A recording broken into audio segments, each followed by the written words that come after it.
President Trump, meanwhile, vowing to put America's safety first. He did that throughout the whole campaign, and he's doing it again. You know, it does include building a wall, securing our border with Mexico. It does include cracking down on sanctuary cities, because how can you have a situation in San Francisco like poor Kate Steinle and her family getting killed by an illegal immigrant who had been deported from our country 5 times and kept coming back despite the fact that they knew he was a criminal? Well, guess what? In his first week in office, President Trump signed 2 executive orders that will take care of this in some ways. But listen to how the liberal media is responding to all the news. Watch. There was also news from the Republican-controlled Congress today that they will soon be moving legislation to make we, the American taxpayers, pay for that wall.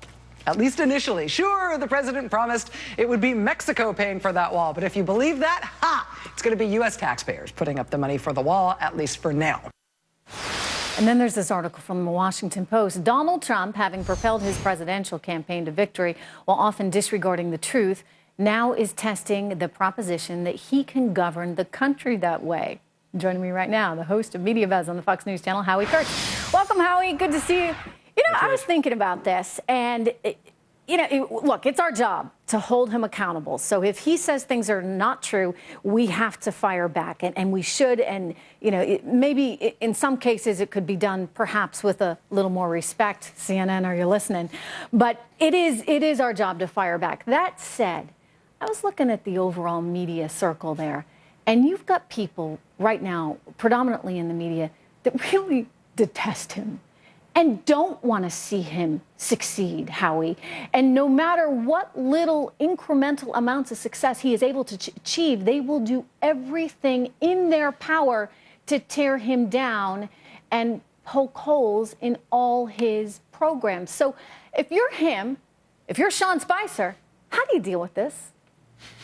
Well, the headline on my column today is breaking news. Trump is doing a lot of stuff that he promised to do. And yes, I'm not seeing a lot of stories about him, by any measure, whether you agree or disagree with the policies, getting off to a fast start, the things you mentioned, plus TPP, the 2 pipelines and all that. So look, I mean, Trump fires back on Twitter. He also sits down with Sean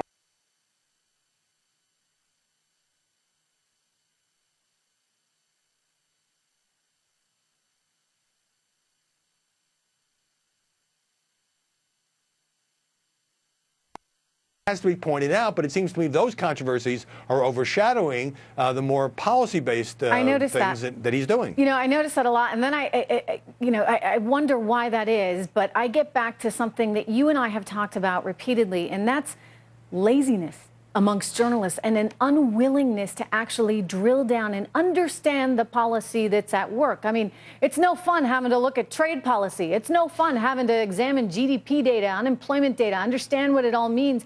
And I think that sometimes reporters get carried away by a sideshow. They encourage the sideshow. They love the sideshow, Howie. They love the sideshow, yeah. And it creates what I call a split-screen presidency. So on the one hand, what should be the big picture on the screen is Trump signing these executive orders, he's going to build a wall, Mexico's president cancels the visit. And then in the bottom right, but sometimes it gets blown up into the main box, the main sideshow, as you would say, is the controversies over things that he says or tweets that may be exaggerated or untrue. Mm-hmm. And so it seems to me that, what do people out there in the country care about? Not the New York, Washington media corridor.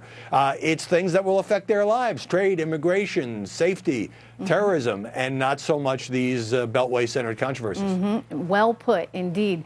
Well, he's got a tough row ahead of him in trying to negotiate this path with the media. I think about President Obama, and he, over and over again, took aim at Fox because he didn't like how we treated him at Fox. I will point out, we always treated him with respect. We did point out inconsistencies in what he was saying. He didn't like that. But now you have an entire media operation machine that is really emboldened. And I think there's a herd-like mentality, right? It feeds upon itself. And so, you look at some of these press conferences, and I think yesterday's was improved, but some of these press conferences I've been watching, and you see the smirks on these reporters' faces, Howie. You see the disdain for the Trump administration right there in their eyes. It manifests itself in their questions. And I just kind of wonder, can't we get back to some kind of more formal, appropriate, respectful atmosphere? Well, the media have an inherent preference for sniping over substance, and I wish I could wave a wand and make that differently, but that's the way it is. I do have to say, though, that to some extent, there have been times when President Trump has stepped on his own message. Had he not said the thing to congressional leaders about 3 to 5 million people voting illegally, then the media wouldn't have. He does do that. In other words, he'll talk off of maybe that fact was on the tip of his tongue because he heard it or thought he read it somewhere. Now, that said, I don't care if there's so much as one fraudulent vote. It should not exist, and there's no reason why we can't have an investigation into this. John Fund, who spent a good portion of his career investigating this stuff, says nobody's been willing to look at this because the left has been so sort of in the tank for making sure that everyone, maybe even some people he thinks that shouldn't be voting, are voting, meaning, there's concern about dead people potentially voting. But, Howie, why not look at it? The question is, maybe Trump might have invited some of the criticism on himself. I hear you on that. Yeah, absolutely. And I'm not saying it's not a story, and I'm not saying it's not legitimate. What I'm saying is balance. Focus on the things that affect people's lives. It's like the campaign give the where media the controversies, any ammunition. I hear you. The controversies became bigger than the substance of what he was saying in that campaign. Because they'll take it, they'll run with it, they'll get completely sidetracked, and then all of a sudden they're forgetting about the important stuff once again. Anyway, Howie, good to see you. I know you never forget about the important stuff. Everybody should watch you on Media Buzz on the Fox News Channel, 11 a.m. Eastern every single Sunday. All right, big city mayors say they will defy the president over his plans to crack down on sanctuary cities, even though their cities stand to lose billions of dollars.